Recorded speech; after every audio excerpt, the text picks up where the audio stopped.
rise for a moment of silent prayer. I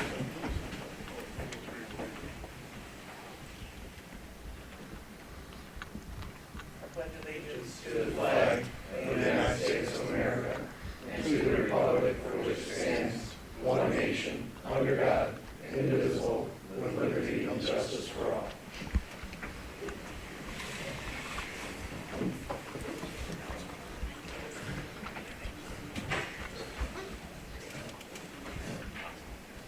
Okay, roll call. Frazier, Here. Weiss. Here. Addie. Here. Elder. Here. Libo. Here. Reese. Here. Sleep. Here. Okay, welcome everybody to City Council tonight. The council has a copy of the minutes from the last meeting. Are there any changes to the minutes? Corrections, additions? Council also has a copy of the agenda for tonight. Are there any additions to the agenda? Madam President, Yes, sir. I'd like to add one item, a liquor license for El Rancho Mexican Restaurant to transfer. Okay. Second.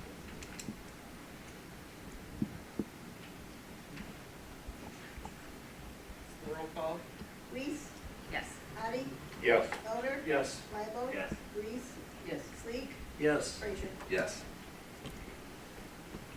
Okay, been added. And I think we'll just start by our reading. First reading of the ordinance amending chapter 1521 of the codified ordinances of the city of Fremont entitled Registration of Vacant Commercial and Industrial Buildings. Anybody want to? Yeah, Madam President, I think Chief Albright and I have Okay. kind of talked about it a little bit. All right. So this was an ordinance that was put in place in 2018. It was for vacant industrial commercial buildings that were trying to get on a list to get recognized, to try and remedy the vacancies, any of the storage of combustibles within those, to make the buildings safer, also try to push along so they're not vacant for large amounts of time. So we've had this ordinance in place for about 7 years. We've collected some of the data on it. And what this is doing is just changing some of the verbiage within the ordinance to stay in line with the Ohio Revised Code.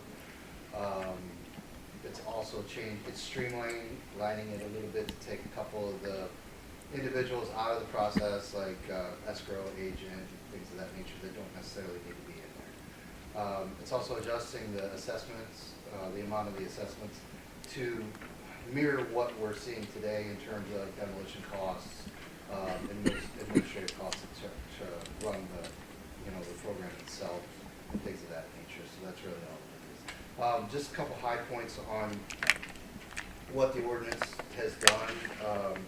We started with 18 properties back in 2018. We're currently holding 6 properties that qualify to be on the list. 6 properties out of the original 18 have been demoed. That's with this program and also in collaboration with other programs similar, like the land banks grant program, and also some owner agreements that took place over the years. We've got 10 buildings that have been rehabilitated and reoccupied.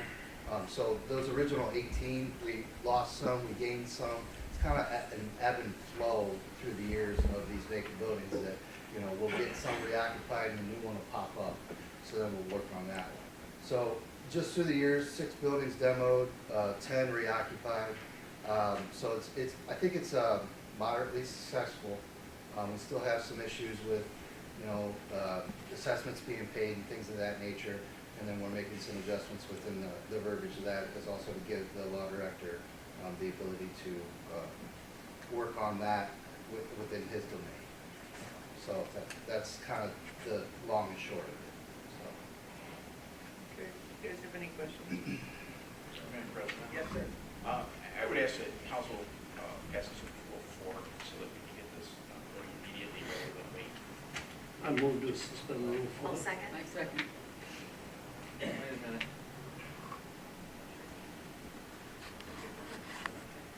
I guess, I understand that the ordinance is effective, so what, I guess I don't see what the rush is. I mean, it's kind of a few changes. That's a few changes that are, I the mean- rush on my end would be that the changes that are being made are what's keeping it in compliance with the law. Okay, but are there other changes that aren't just like ORC changes? I guess that's my question. If it's just like state law change and these are all sort of mandatory things, then okay. But I mean, are there other changes other than that in here? Nothing other than the fee schedule, not fine. Well, and in the first section about taking those people out. So, There's I guess that's my question. Is this all just ORC a sort lot of it updates? is just cleanup stuff, like you said, but there is, we're putting in that the zoning department is the ones to collect the money because there was no mechanism for that to be done. And it's been normally just been the fire department, and that's not what they're supposed to be doing, so that had to be changed to that. That's really the major change. That's the only major like substance change. Everything Substantive, else is yeah. just like okay. I noticed, I noticed that there was changes in charges, you know, like interest. And I Yeah. remember there was some charges there that went from, anyhow, the prices went up, and they should, because after all, we spent $100 last year, and now, or 5 or 8 years ago, and now that $100 is probably $500. So there were some changes I noticed here in the fees. Right here it says, in the old one, it's in the second page, in the old one it says, the owner of a vacant, blah, blah, an annual registration fee of $400. And then it says a 5-year registration fee of $6,400. And then that $6,400 was changed over to $8,400. And then that $400 was changed over to $500. That should So only, those are changes. that should only be 8,000, not 8,000. It says $8,400, I read it right. It should start at, so we increased it that first year by $100. And we kept the language the same to, it doubles every year up to 5 years, and it would max out at $8,000 and stay at that annually. That was what was on the thing. The previous max was 6,400. When you increase it, the max is 8,000. So That's not there's a typo of I the think 4 it's should be a typo. 0. That's a typo. How do you fix the type? Yeah. So, and it's not just, It's a scrivener. yeah, but it's also, it's spelled out too. It's not just. Oh, it does? It's spelled out? Spelled Okay, out. we'll fix it. You can do that, that's fine. Well, No, hold on, we're still on the rule. Yeah, we're on roll Four, but that was, and is there anything in the hopper right now that, like, you know, if this does pass tonight and it's effective 30 days from now, right? Do you need this passed right now? I guess that was part of my question. The only thing that I would say in terms of the fire department, we're getting ourselves on a schedule. We're taking these buildings that we would normally have inspected typically throughout the year, month by month, whenever. We have a schedule that we've had set for years upon years. We usually visit the same locations annually at the same time. So what we're doing is trying to pull those buildings out of that schedule and put them into a new one, which falls into the end of the year. So that way we can conduct our inspections, send out letters, or the zoning department can send out letters, and then we can get those letters out to collect the assessments starting at the beginning of the year for that. Does that make sense? Yeah. I So think- we're kind of trying to adjust our schedule at the fire department, so it resembles what we do throughout the year. Like typically we do apartments in June, and then we do factories in July, and then we do schools in August. We're anticipating to try to do the vacant buildings, you know, towards the end of the year here, and get set on that schedule. So that would be the only thing on my end that would, you know, create any sense of urgency to pass it, Right. aside from the changes in the billing and who it's coming from. Sure.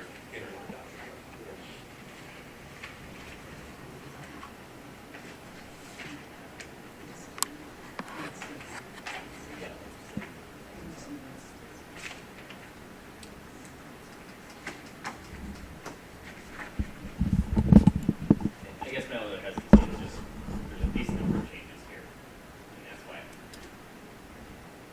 don't know that it should be a necessity tonight. It's gonna be effective 30 days, if we waited another meeting, you'd still have it by the end of the year. So, that's it, my statement. yes, sir. May I speak? Yes, sir. I would still ask council to suspend before. If Mr. Lyman wants to vote no, we respect that. But we're trying to stay in compliance with the Iowa Revised Code that to get nothing further. So, but there's, but like he said, there's nobody on the hook right now, right? You're not doing any inspections or anything else that would be affected immediately by this? Takes 30 days for it to change. Yeah, Yeah, the changes when we, get we can delay what we're doing. If you guys don't suspend Rule 4, we'll just delay what we do until it passes. I think it's that simple. Mr. Manley, on these corrections, you know, the 8,400, you have to put this 8,000 maybe. Or we can, How do you correct I that? think we can amend it. Let's suspend it, if that's what we're Outside gonna do, and then outside before we vote on it, we'll yeah. amend it. We can't do it in the middle of a suspension. Yeah, yeah. Oh, and So are we I'm- moving I'm forward done. to suspend Rule 4? It's already It's already been motioned. It's already a motion. Anybody else have any comments? Roll call. Addie, Yes. Elder, Yes. Libel, No, Reese, no. Sleek, Yes. Frazier, Yes. Reese. Yes. Well, technically now, since you did suspend it, it's kind of been done for the night, so I think you're gonna have to amend it next time, to the 8,000. I thought that's why you were. No, you have to go with the motion that's on the table. The motion was on the The table. motion was on the suspension rule table. And then, once it gets approved, then you would have to amend it. 4. Can I withdraw my vote then? You can do it, yeah. I want to withdraw my vote. I Okay. thought that you were trying to amend, you know, whatever. I understand. So now what do I say? What did I say? You said no. Okay, now I say yes. Do we have 6 now? Yes. Okay. Now we can make a I'll motion. move to, I move to adopt. No. No. We got I to move amend. To amend. move to amend. I move to amend. All right. So everywhere the 8,400 appears, To 8,000. we'll change it to 8,000. Correct. Okay, I move to amend the section where it says, it'll be on the second page, B. Amending the figure of 8,400 to read 8,000. To read 8,000 and be 8,000 in the number. You second it? Chris Leibel, second. Angie Reese moves to amend this, this ordinance, and Chris Leibel seconds. Any further discussion?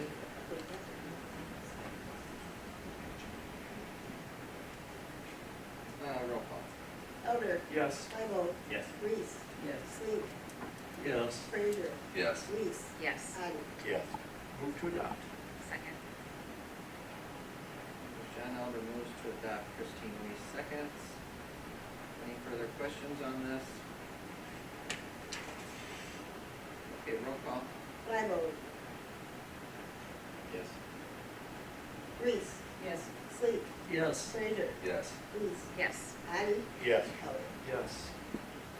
Okay, approved. You can just raise it. So you can just change this up.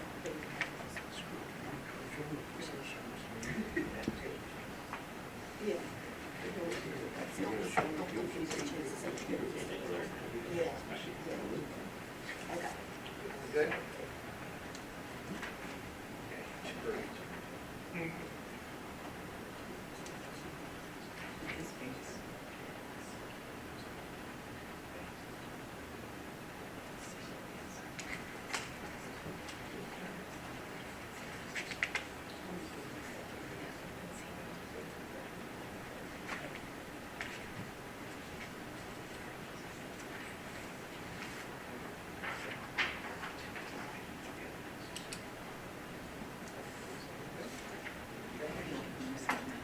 First reading of an ordinance to make temporary appropriations in the amount of $68,057,305.00 for the expenses and expenditures for the 2025 fiscal year, January 1st through March 31st, for the city of Fremont, state of Ohio, and declaring an emergency. Madam President, this one is, so we did this last year as well. Several years prior, we had started to do the permanent budget in the year before it was going to be effective. Last year, with the street levy and a couple other things, we decided to do a temporary budget and then brought a permanent budget earlier this year to council. this particular year, the mayor and I, and then eventually when Ken got back from deployment, talked about it. And with Ken being gone for such a amount of time this calendar year, and then I am having, for our next council meeting, I've been here for a while, for the next council meeting, I won't be here. I'm having shoulder surgery on the 21st, and I have a torn labrum, so I'm going to be out for a decent amount of time, which is going to hamstring and has hamstringed our ability to kind of work on the budget yet this fall. So what the administrative team decided was we'll bring a temporary budget to council, get it passed so we can start 2025, and then after the first of the year, we'll sit down, go over the department head requests, and go back and forth with the departments, and then bring a permanent budget to council in February of 25 for the 25 budget, and then we'll do everything that we normally do at that point with presentation and go over that. The permanent budget will have to be passed by April 1st, so we normally try to bring that budget to council when we do a temporary budget, bring it by the second meeting in February, so then we can have the full 3 readings and all that good stuff. No need to suspend Rule 4. I just wanted to get it on your agenda now, because I won't be in the next meeting, so I can talk about it tonight. So as long as we pass it by the end of the year, it's not a big deal. So we can go the full 3 readings, and then we'll be good to go when the calendar changes. So. Okay. If it's temporary, why would we want to go for 3 readings? Simply up to council. Just because there's no urgency to pass it. It's not effective until January 1st, regardless if you pass it today or if you pass it in December after the 3 readings. So it doesn't affect, there's no urgency. So. No one ever changed it. Yep. No need to. Okay, that constitutes the first reading of that ordinance. First reading of the ordinance amending appropriations within municipal income tax fund 201 and declaring an emergency. The next 2 ordinances are related. They are similar to 2 ordinances that you all passed at the last meeting. And if you understood in my letter my screw up, or if you didn't understand it, I'll try to verbally tell you what I screwed up now.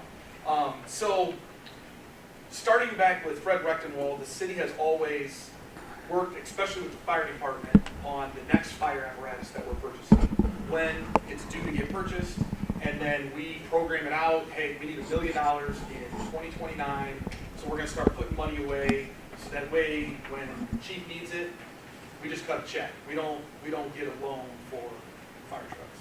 A lot of municipalities do. We do not. Saves us a boatload of money when you're talking about $1 million apparatus on just interest. So Freddie started that a long time ago. Auditor Rechtenwald, so Auditor Rechtenwald started that practice decades ago. It continued through Auditor Lauer. It's continued through Auditor Brawl. And so I believe the chief did a great job of explaining some adjustments and some timing of some purchasing of some fire apparatuses. So he had talked about that with me. I had taken my previous schedule and copied it and started working on the cash flow of what we needed to move, how much we needed to move in what year. And then the police chief came and was like, hey, that estimate that I brought to you for cruisers, yeah, that's no longer good. Everything's a lot more expensive. So then I took the draft that I was adjusting, getting ready to come to council, adjusted it again for the police department, increased costs for police cruisers, and then that difference was only $100,000. The previous difference with the fire chief was $200,000. At last council meeting, you passed the budget adjustment and a transfer authorization for 100. I needed that to be 300,000. So by kind of trying to be proactive and getting ready to come to council, and then working with the police department on their adjustments that they needed, I didn't realize that I had kind of already been working on an adjustment to my to kind of my worksheet. So this is just to clean it up and kind of make it. We need $300,000 moved into the public safety fund for the future purchases of police cruisers next year and the next couple years, because they're on a rotation. So next year we'll start the first year of 3 consecutive years of new cruisers, and then that fire apparatus that is due in 29. Originally it was. Yeah. So I got a question, Mr. Burrow. Yes, sir. If you guys keep finding ways to save money, shouldn't you adjust again? Maybe you guys could try again? When it comes to purchasing anything like this, there won't be any ways of saving money. No, I was just throwing it out there, because 100,000 is 100,000. Well, you're saving on interest, True. paying it back over a long period of time. So I I would ask council to suspend Rule 4 on both of these, the next two ordinances, so that I can get that money moved and so that it's in the right spot before I'm out for a bit.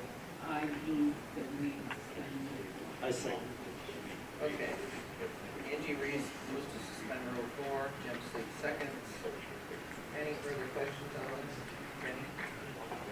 Well, I was just wondering if it says here 200,000, but it's really gonna be 300,000. Well, this is, We're working on number 3. we're working on number 3 Okay. right now. All right, no problem. Sleep. Roll call. Reese, Yes. Sleek, Yes. Frazier, Yes. Reese. Reese, Yes, sorry. Patty, Yes. Elder, Yes. Lidle. Yes. Move to adopt. Second. John Elder moves to adopt, Chris Lible seconds. Any further questions? Roll call. Sleek, Yes. Frazier, Yes. Reese. Yes. Addie, Yes. Elder, Yes. Lidle. Yes. Reese. Yes. Approved.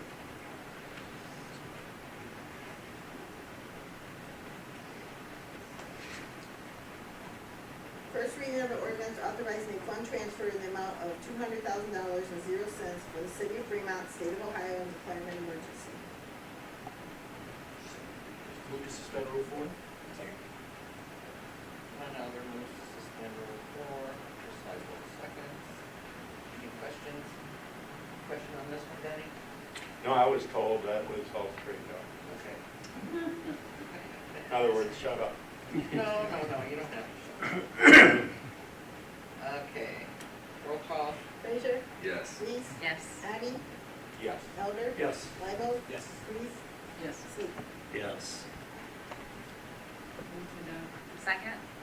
Angie Reese moves to adopt, Christine Reese seconds. Reese, Yes. Addie, Yes. Elder, Yes. Lidle, Yes. Reese, Yes. Sleek, Yes. Frazier. Yes.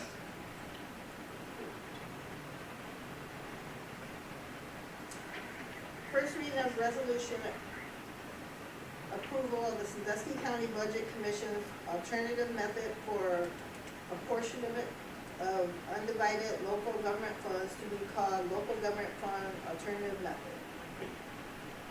Who's talking about this one? So, this is new.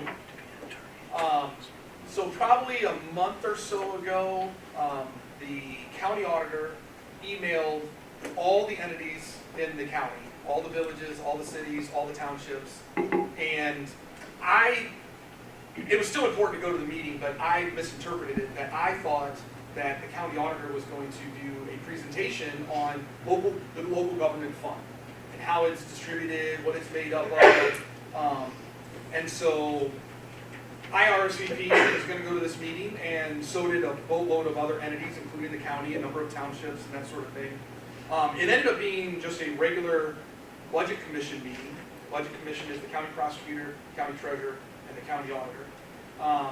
And they explained a little bit about local government funding, and then they described that there's this allocation of local government money that comes from the state through the county, and it gets distributed to all the entities in Sandusky County based on a percentage, which is Exhibit A of the resolution.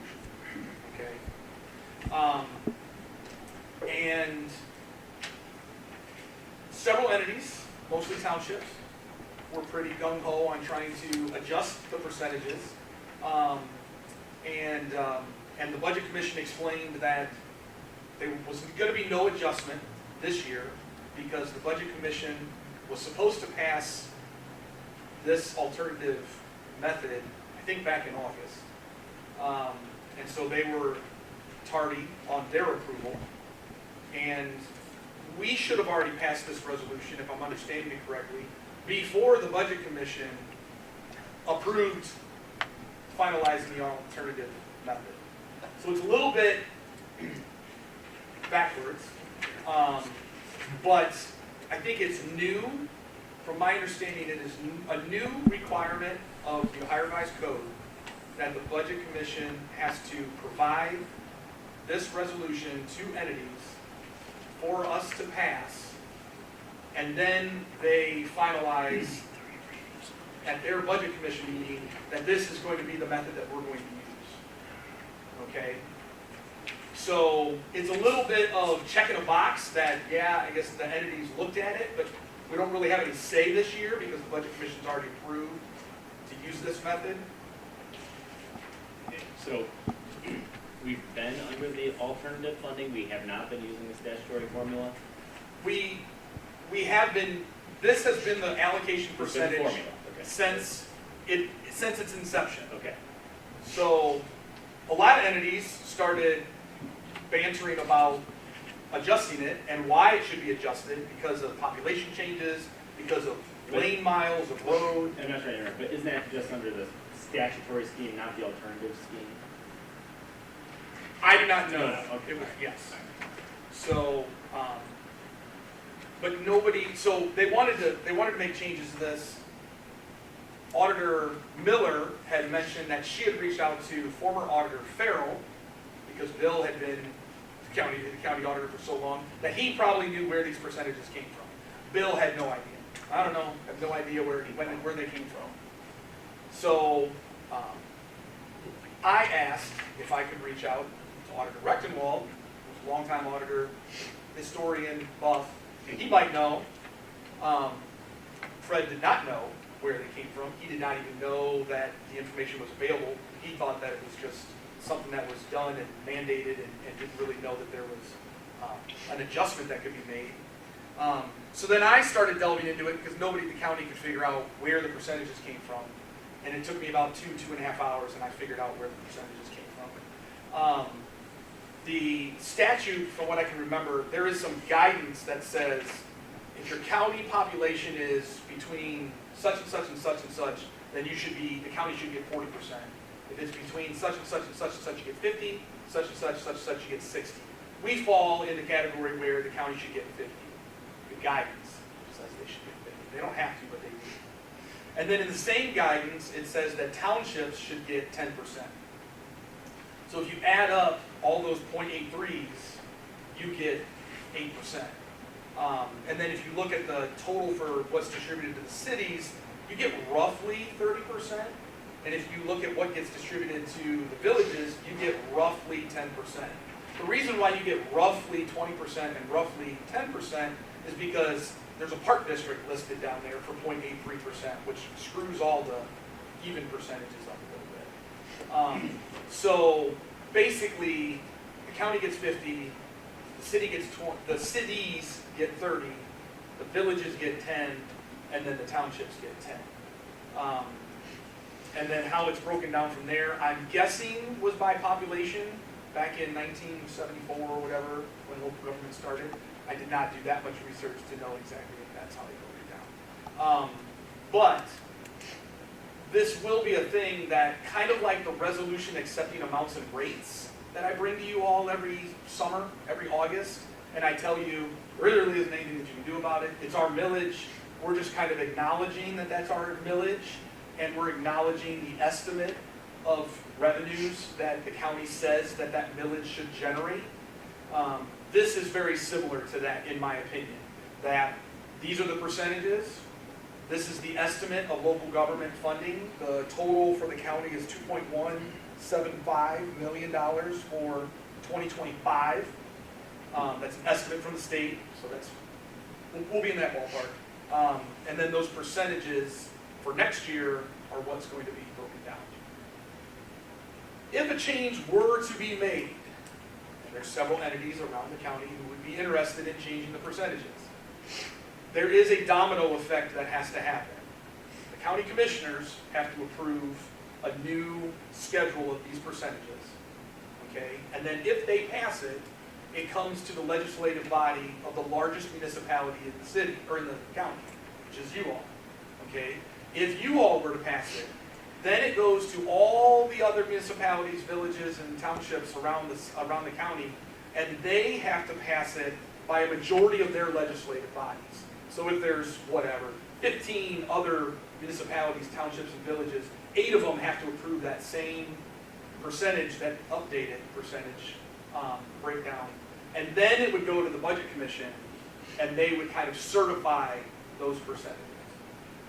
So there was discussion about having some conversations after the turn of the calendar with the county, the cities, the townships, on should there be an adjustment to the allocation percentages.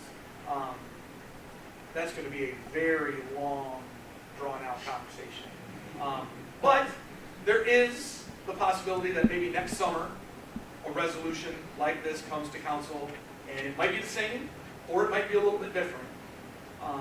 And then hopefully next year, ducks are more in a row.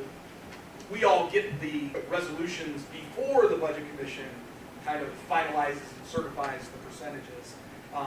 But from my understanding, from the Budget Commission and the County Auditor, these are the percentages that have been in place since the inception of the local government fund.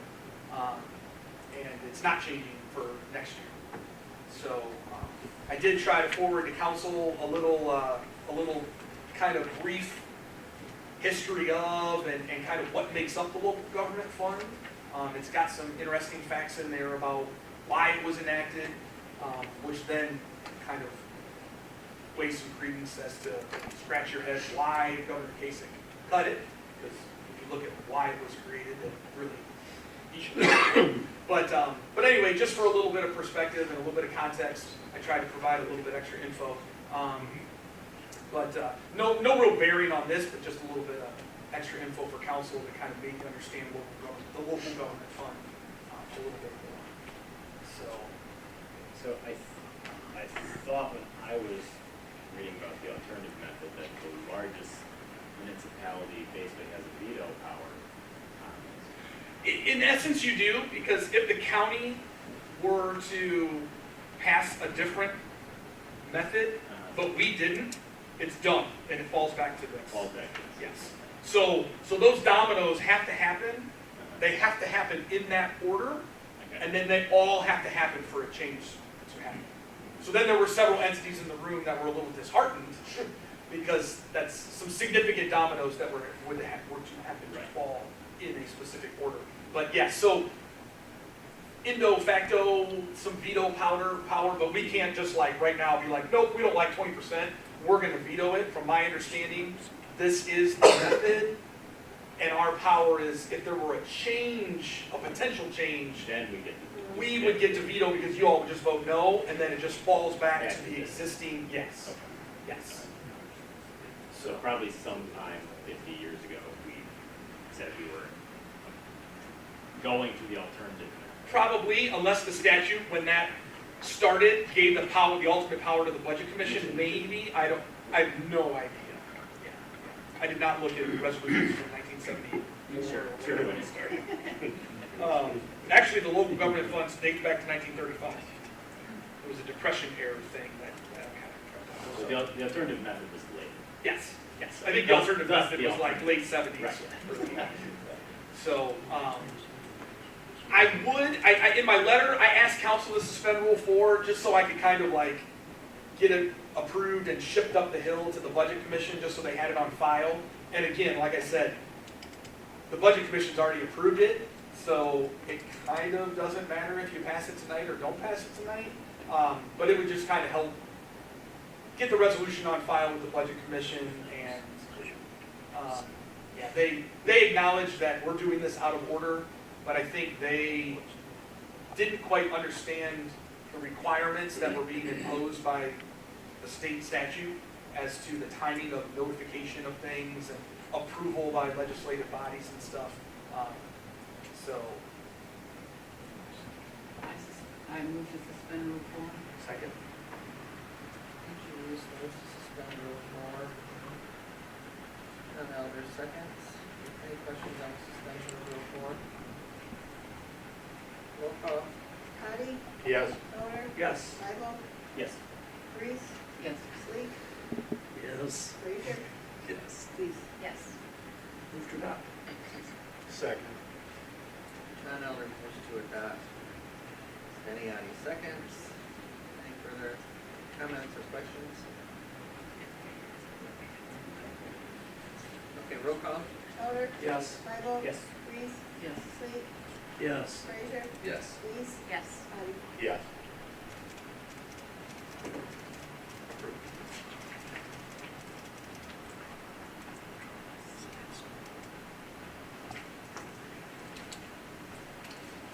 Okay, we have a liquor license. It's a stock transfer at El Rancho Mexican Restaurant.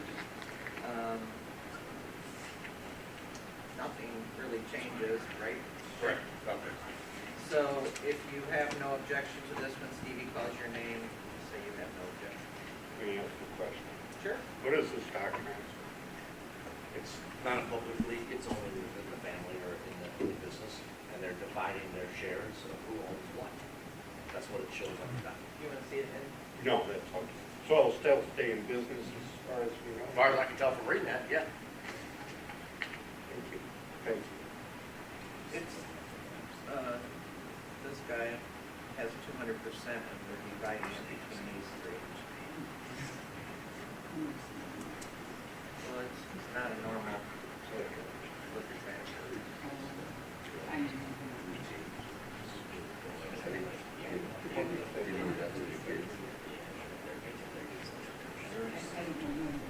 You want to see it? Okay.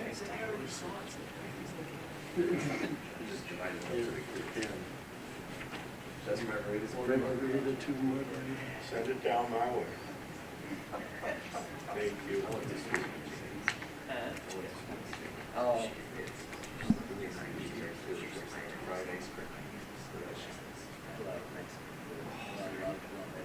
But it doesn't work. No.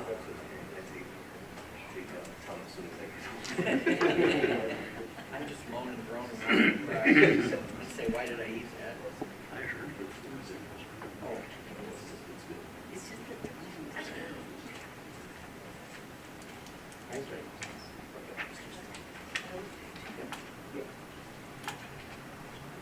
Okay, roll call. Bible, No objection. Reese, No objection. Sleek, No objection. Frazier, No objection. Lees, No objection. Addie, No objection. Stoner, No objection. Okay, no objection. Okay, so, do you guys want to do committee reports? Does anybody have anything to report on their committees? No. No?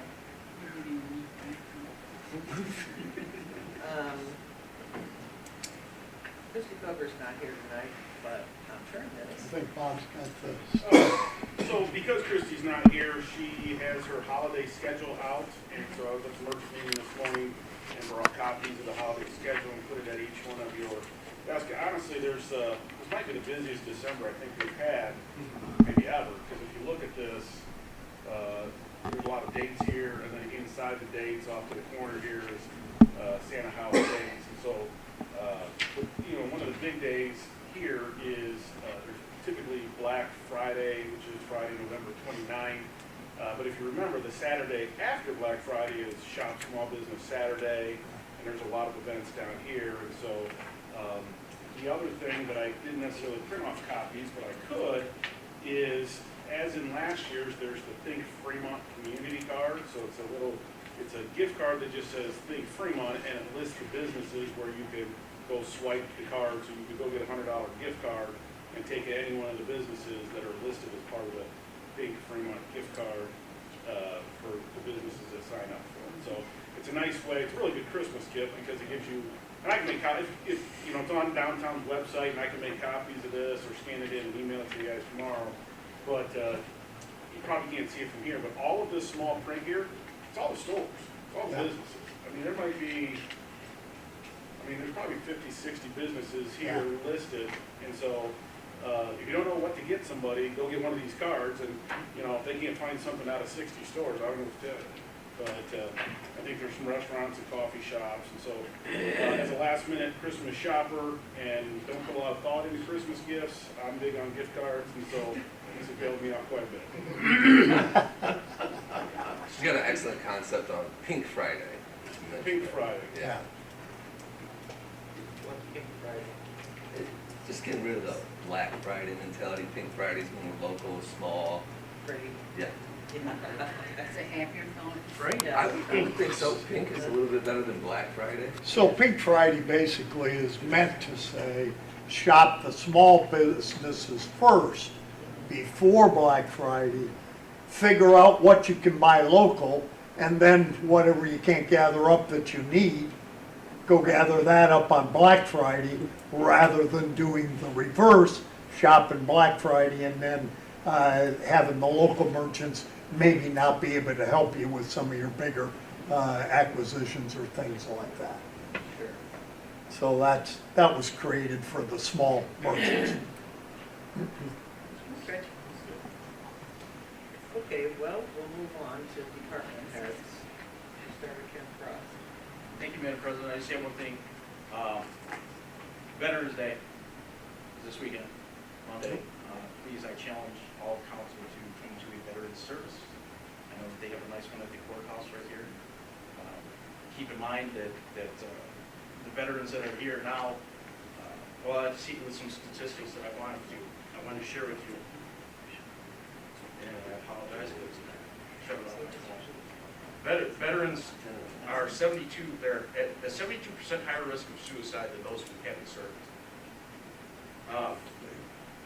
Veteran suicides in 2021 was 6,392. We've gone 20 consecutive years with over 6,000 veteran suicides per year. It's 131,000 veteran suicides since 2001. I say that just because I want everybody to keep that in mind when they attend these services, that the veterans that are there have been through a lot. And it means a lot when people come to these things. So I encourage you, I beg you, please come to a service. That's all I have. Is that service at 9 or 10? It's at 9. 9 in front of the courthouse?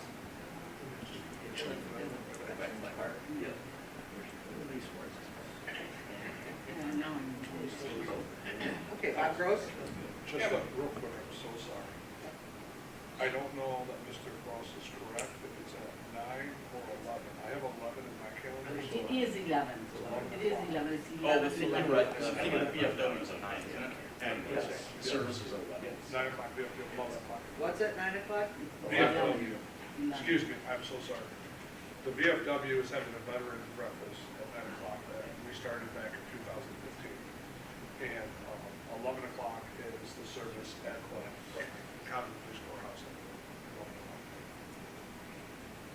Okay, Thank you, Mayor. thank you. Okay, Bob? Thank you, Madam President. I printed off this article and gave it to you guys. I follow several economic development Facebook pages and subscribe to a few things, and so I get some articles that come across about economic development throughout the United States. And this was one, it's an article from July talking about economic development in the state of Ohio. And if you turn to the second page, they give you rankings out of the 50 states, where does the state of Ohio rank. And so we ranked 7th highest for economic development. Number 2, cost of doing business. Number 4, for cost of living. So there are, just real quick, just an article I would like for you guys to read to kind of, as we talk about economic development and update our Think Fremont plan and the industrial park, a lot of these things we can see happening here in our community. And so the second paragraph is a quote from Governor DeWine. From Ohio's inventory of construction-ready industrial sites to our reliable energy and water resources, there are so many compelling advantages to doing business in the heart of Ohio. And so I think we kind of fall under that category. And I think, I know Auditor Graw and I have talked about,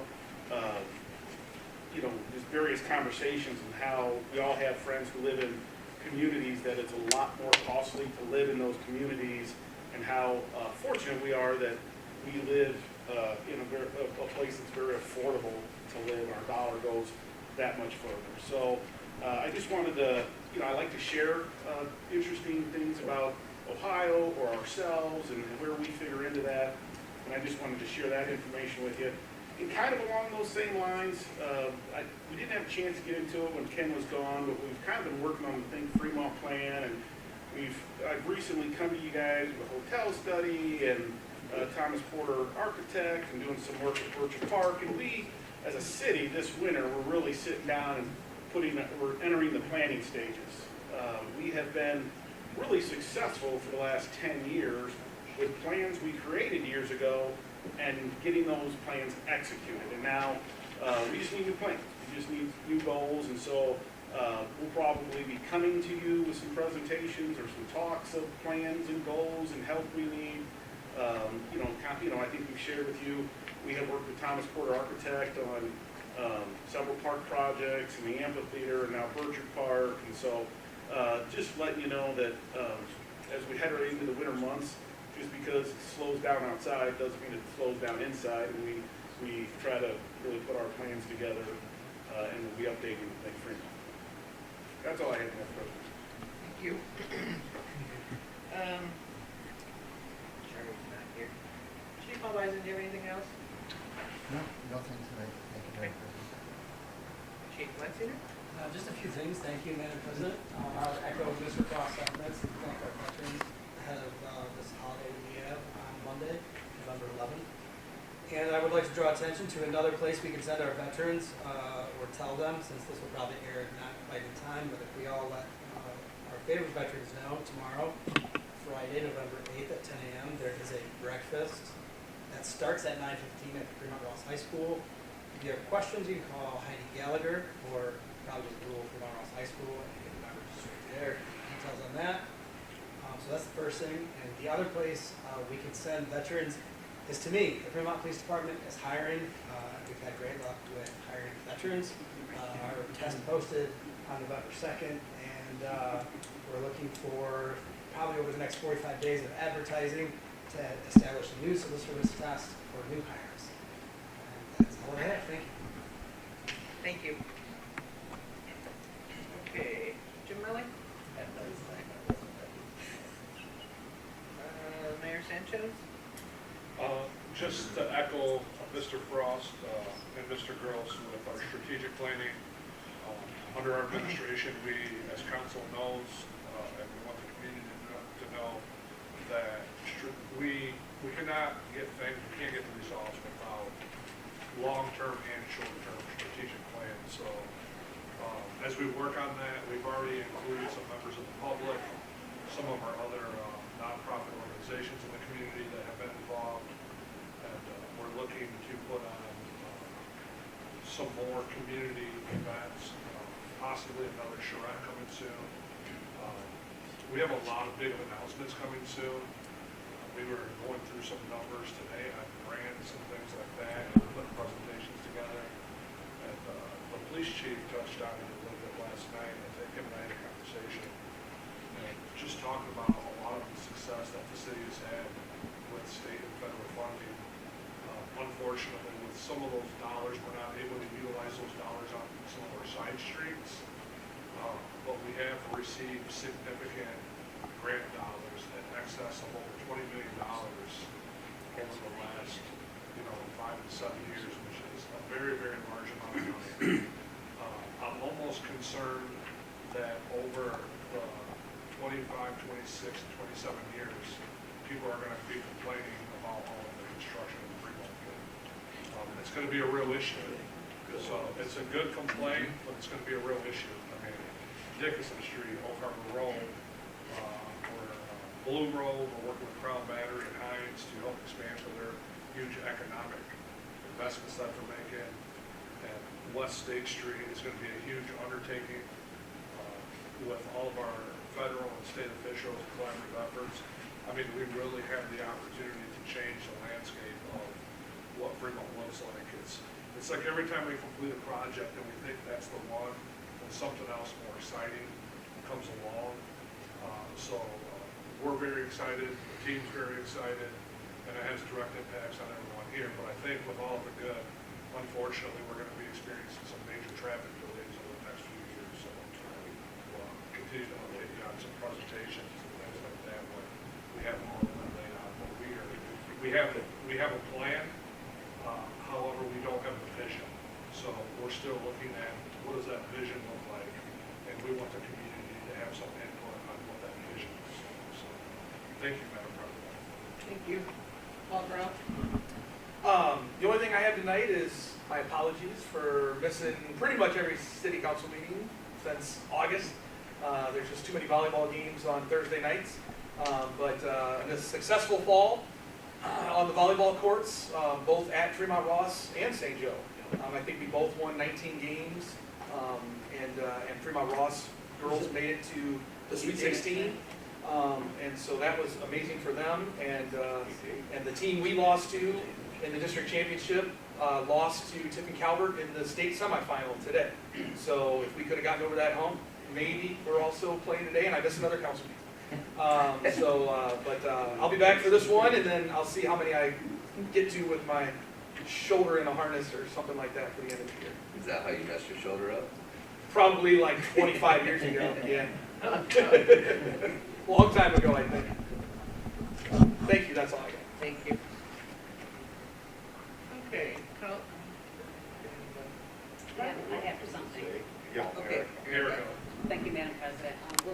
The Board of Zoning Appeals has 2 openings, so we'll be taking application in the Office of Engineering and Zoning. Okay. So those are correct. So there's 2 open positions that will be taking applications for. If you know anybody, send them to our office. Okay. Thank you. Denny, I'm gonna do. Okay. Oh, thank you, Madam President. No, I just wanted to say I was, if you remember a couple of weeks back, we had a good 80-degree day on a Tuesday, I think it was. And I was impressed at how busy Roger Young Park is. They had soccer, they had flag football, they had people at the play park.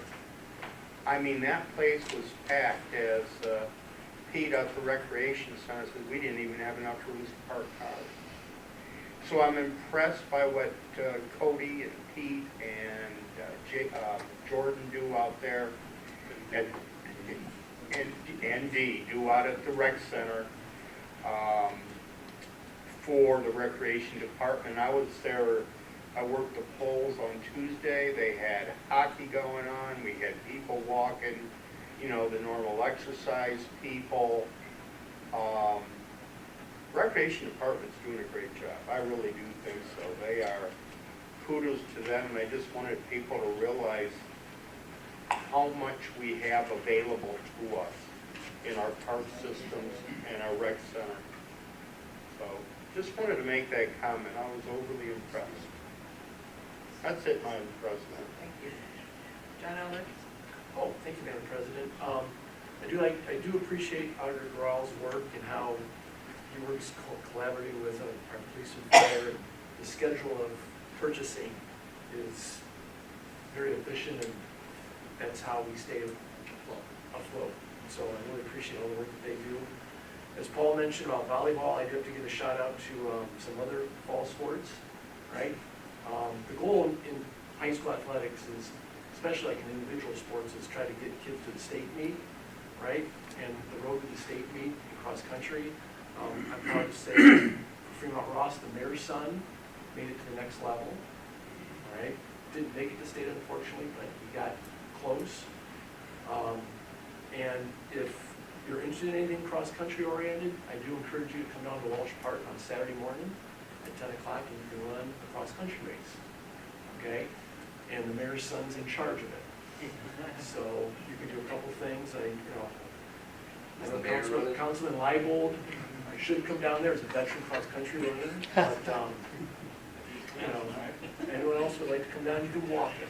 What is the mayor's son's name? Boogie, Daniel Jr. Police chief made mention of Lost High's leadership class. They do a lot of things, and they have to do a project. For example, one of the students is in charge of the Veterans Day Assembly tomorrow. It's a huge undertaking. The mayor's son's undertaking this race, okay? And the race is to raise funds for a scholarship called Brandon's Brigade, which is to provide shoes to needy runners in the area. So it's a really good cause. Come down and at least watch. That's all. I have a question for you, John. Fire away. You know, when I go and do my tours and stuff, I take this little cart along, like a little hover around. It goes 3 miles an hour. Am I allowed to do Sure. that, right? Sure. Sure. You better start today. Just saying, Danny.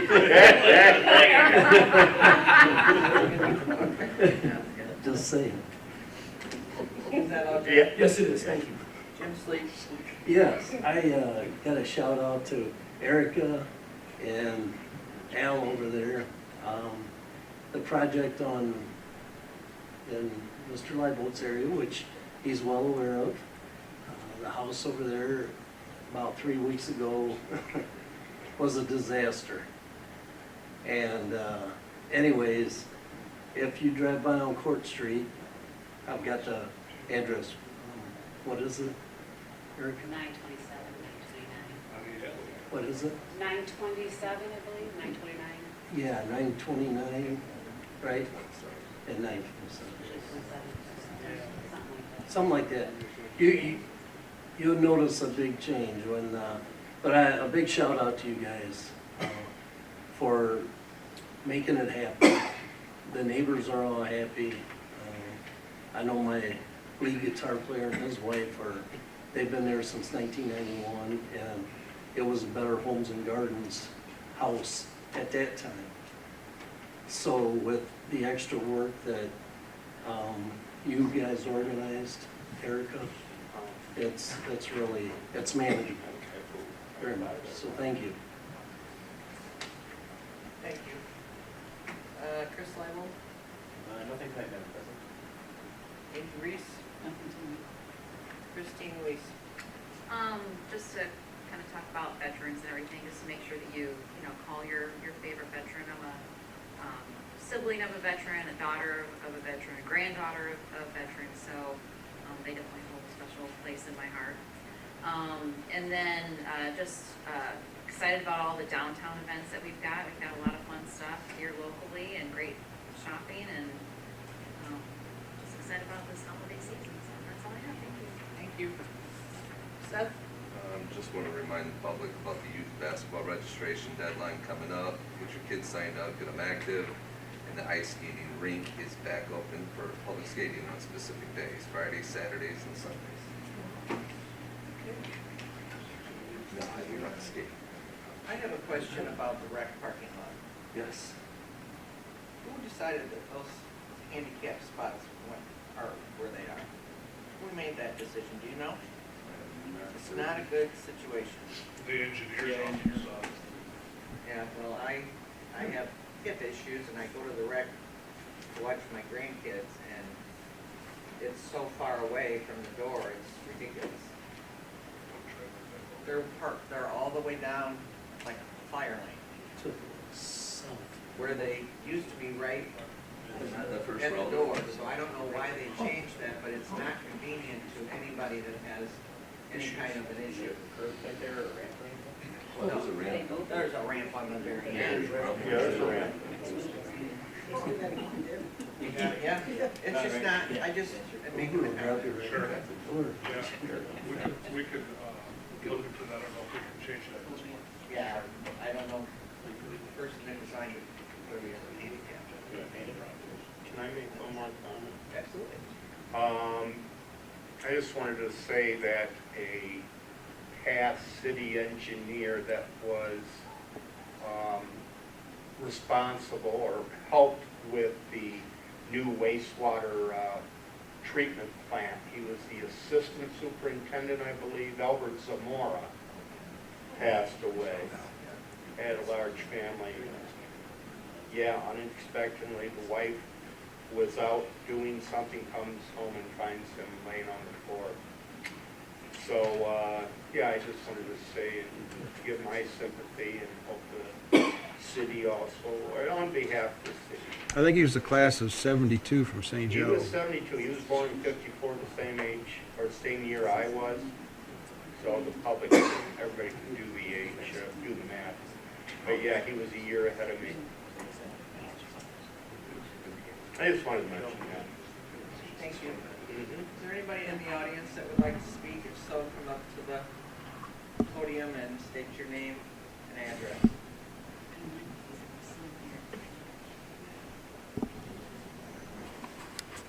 Go Bucks. Yeah. Sir. Bill Burns, Pinewood Boulevard, Fremont, Ohio, 43420. I have a problem.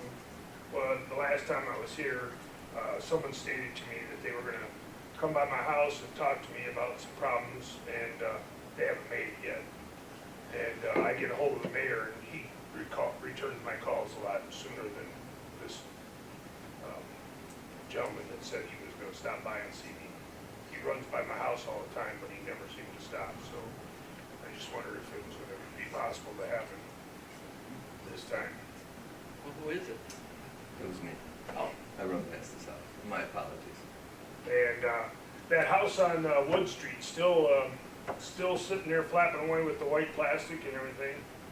And, you know, I understand that you did a house here, but, you know, there's gotta be some other way to take care of this stuff. I mean, you know. Go ahead, Yes, sir. Erica. I've been working with Mr. Crivello on that project. He's in the works of selling it. So it's gonna be sold here shortly. So somebody's gonna be buying it and it should be not. Well, that's great. Yep, I'm working with him and he's receptive and he's open to everything and he's ready to sell. So he's working with, I gave him a list of people that buy and flip houses and he's been in contact with the individual and they're working out a deal right now, so it's just not gonna sit like that too much longer. Well, you know, it's just something you drive by and you see it all the time. It's like an eyesore. Yes. And, you know, you got all the other people in the neighborhood that keep their houses listed, and you got that one too. And it's not just that one, but I see that one mainly because it annoyed me the first time I started looking, when I started looking. But, you know, there's all kinds of properties with cars. There's a car where, in the Ransom and Colt, I can't think of the name of the street, where Chudswood is, it's that street. There's a pickup truck that's been sitting there for 2 years. It's a red pickup just sitting there doing nothing. I seen him park it the day it was there, the day they parked it, and it's still sitting there and it's not doing anything. You know, I mean, Does it have legal plates on it? it's backed in, so you can't see, can't tell. Does it have weeds growing underneath it? It's got grass and everything else growing under it. Have you called the city in any way, like your councilman or the zoning or the mayor's office and told them that? It's just, you know, that one, that's my latest one, Where's just. it at, did you say? It's It's on right- Napoleon. It's on Napoleon. It's under violation. Oh. You know, Think about it, is it's hard to get a hold of the people because the house is in foreclosure. So I've been posting notices on the door. Yeah. And I just posted a notice, I think.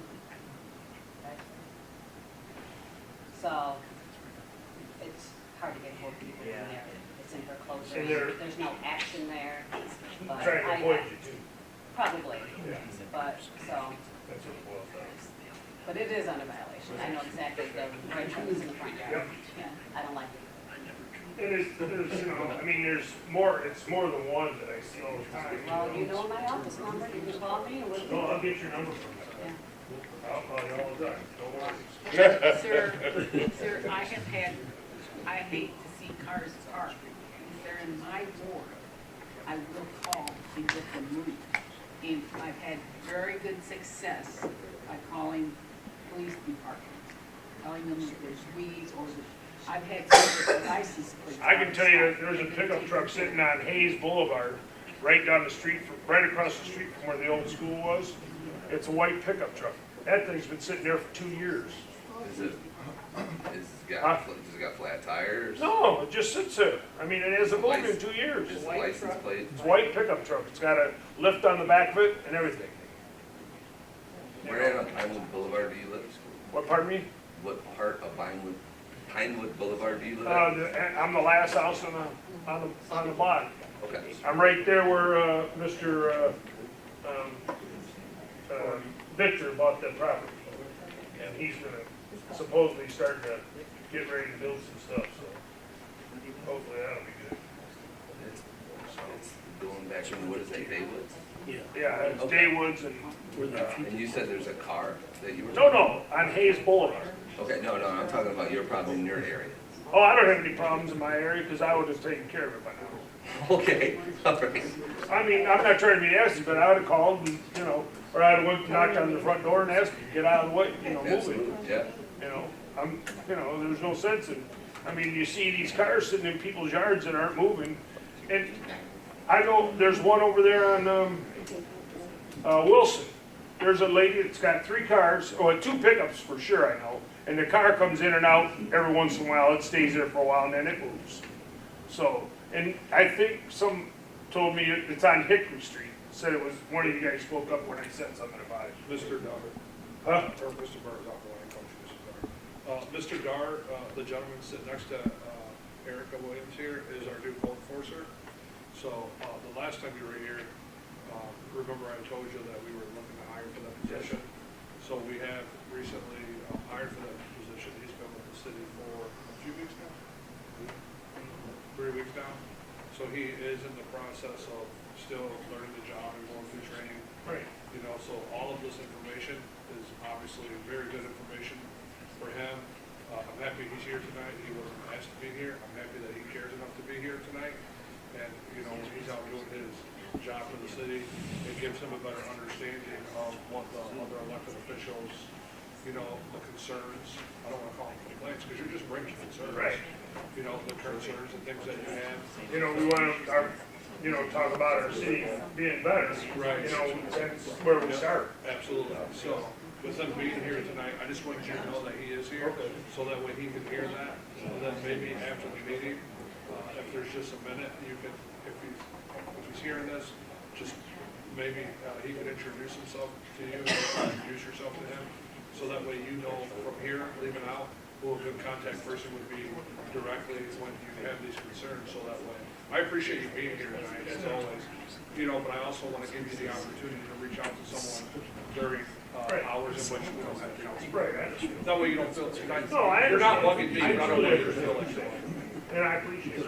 You're welcome. His number's been, his phone will be ringing off the hook now. Well, I appreciate you coming out. Thank you. Yep. Thanks, Boo.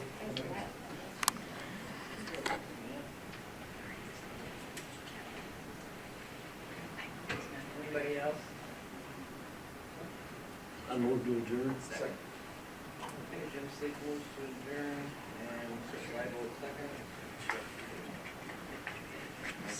Reese, Yes.